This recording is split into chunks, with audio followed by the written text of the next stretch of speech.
6 জানুৱাৰীৰ পৰা ৰাজ্যত অনুষ্ঠিত হ'ব গুণোৎসৱ কিন্তু এইবাৰ গুণোৎসৱ বৰ্জন কৰিব কলেজ শিক্ষকসকলে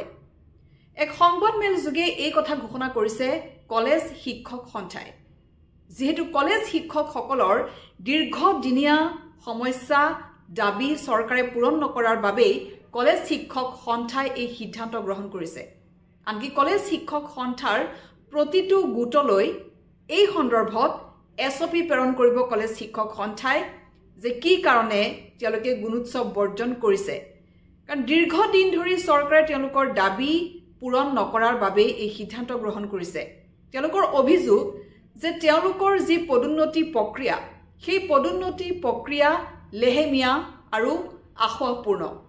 আখুৱাহপূৰ্ণ যি তালিকা প্ৰস্তুত কৰা হৈছে সেই তালিকা বাতিল কৰাৰ দাবীত এই সিদ্ধান্ত তেওঁলোকে গ্ৰহণ কৰিছে গতিকে এইবাৰ গুণোৎসৱ 6 জানুৱাৰীত হ'ব লগা গুণোৎসৱ বৰ্জন কৰাৰ সিদ্ধান্ত গ্ৰহণ কৰিছে কলেজ শিক্ষক সন্থাই